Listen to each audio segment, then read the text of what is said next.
มาค่ะพี่น้องหลุดมาแล้วนะคะสำหรับท็อป3พี่น้องเนาะนะคะในตอนนี้ค่ะพี่น้องเรียกได้ว่าสุดฮอตสุดปังอีหลีในฝั่งของทางด้านน้องต้นข้าวสุปรียานะคะไม่ว่าจะเป็นกิจกรรมอะไรก็ตามสำหรับน้องกับซิมักมี่ไร่ซื้อเขาทิ้งนำอยู่ตลอดเนาะพี่น้องเนาะนะคะแสดงให้เห็นมา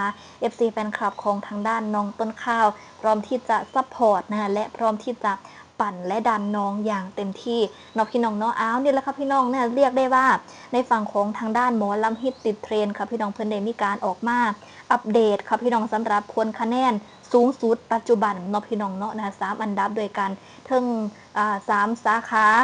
บันเทิงค่ะพี่น้องที่มียอดโหวตสูงสุดค่ะพี่น้องมาเบิ่งกันนะคะว่า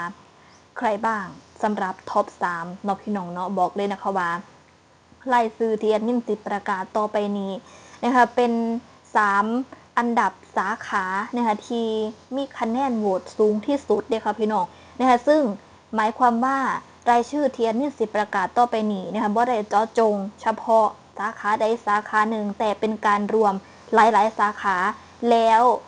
ทั้งทุกสาขานะคะผู้ใดมีคะแนนโหวตสูงสุดจังสี่แม่เพิ่นก็ได้มีการเอามา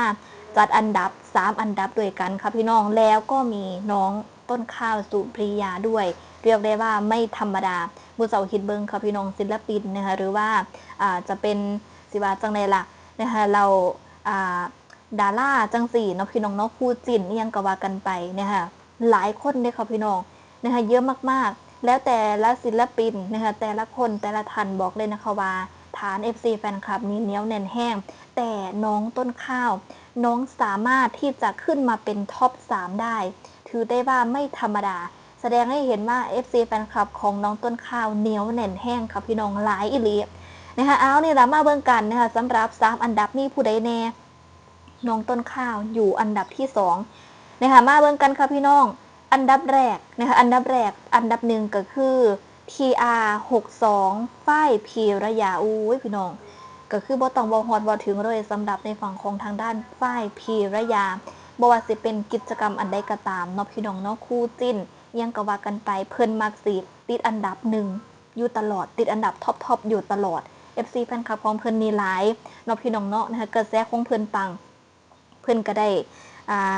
คะแนนโหวตสูงสุดไปค่ะพี่น้องเป็นอันดับที่1ต่อมานะคะในอันดับที่2อย่างที่บินได้บอกไป TR80 ต้นข้าวสุปรียานะคะเป็นจังไดครับพี่น้องอยู่อันดับที่2เรียกได้ว่าไม่ธรรมดานะคะอันนี้คือคะแนนโหวตสูงสุดเป็นอันดับที่2เลยค่ะพี่น้องนะคะไม่ธรรมดาแต่ว่าเทียนมินได้ประกาศมานี่ถือว่ายังไม่สิ้นสุดกิจกรรมนี้ยังไม่สิ้นสุดนะคะเพราะฉะนั้นสำหรับอันดับสามารถมีการเปลี่ยนแปลงกันได้เนาะพี่น้องเนาะอันดับ1อันดับ2อันดับ3นี่อาจจะว่าแม่นไร่ซื้อเทียนมินประกาศมากก็ได้ก็คือบ่อยากให้ FC ของแต่ละศิลปินเนาะพี่น้องเนาะพากันสิว่าจังได๋ล่ะบ่ปันบ่ดันแล้วจังสิแม่คิดว่าน้องติดอันดับแล้วไม่ใช่เด้อค่ะพี่น้องอย่าสะสลายใจก็ยังคงดันก็ยังคงปันอยู่คือเก่าเหมือนเดิมนั่นละเนาะพี่น้องเนาะนะคะนี่ละอันดับที่3ค่ะพี่น้องอันดับที่3นี่ได้แก่ TR42 ฟีนกับเบกกี้กับครูจินวันทองเนาะพี่น้องเนาะก็ตามนี่แหละค่ะพี่น้องแล้วนี่ละนะคะเพิ่นก็ยังมีการขึ้นไว้เพิ่มเติมอย่างต่อเนื่องนะคะว่าพิเศษสำหรับผู้ที่ชนะ3อันดับสาขาบันเทิงที่มียอดโหวตสูงสุดสิได้ยังแน่จะได้รับเกียรติขึ้นหน้า1หนังสือพิมพ์ไทยรัฐโอ้ไม่ธรรมดาขึ้นหน้า1พุ่นเด้อค่ะพี่น้องผู้เจ้าเคยได้ยินบ่ขึ้นหน้า1นะคะบุคคลนี้ขึ้นหน้า1ศิลปินคนนี้ขึ้นหน้า1เข้ามาขึ้นหน้า1นะคะแสดงว่ากระแสปังสุดๆแล้วในตอนนั้นเนาะพี่น้องเนาะนี่ล่ะสำหรับ3อันดับนะคะ3อันดับ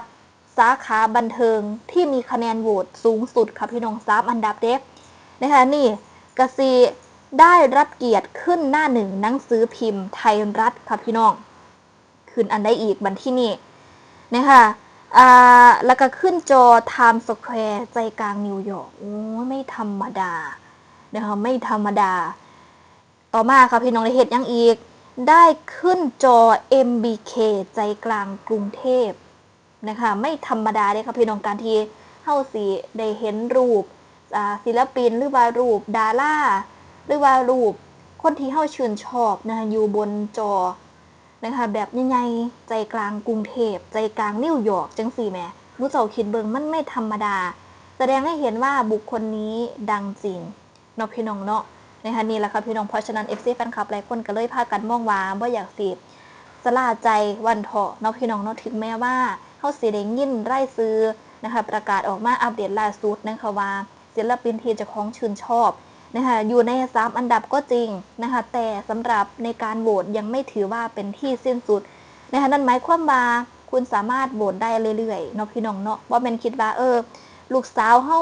ติดอันดับแล้วเฮาบ่ต้องโหวตแล้วล่ะบ่แม่นเด้ค่ะพี่น้องก็ยังคงต้องโหวตก็ยังคงต้องดันผู้ใดที่ยังบ่ทันได้ดันผู้ใดที่ยังบ่ทันได้โหวตสามารถไปโหวตได้เนาะพี่น้องเนาะนะคะนี่ล่ะแล้วก็บอกเลยนะคะว่าสำหรับคะแนนนี้สามารถเปลี่ยนแปลงได้ทุกนาทีจริงๆเนาะพี่น้องเนาะนะคะก็คือฝ้าโหวตให้คนที่เฮาฮักวันเถาะนะคะสิได้ไปเจอจรัสท่ามกลางนิวยอร์กพร้อมกับพื้นที่สื่อแบบจัดเต็มมีเพียง3อันดับเท่านั้นเนาะพี่น้องเนาะโหวตฟรีวันละ1ครั้งต่อสาขา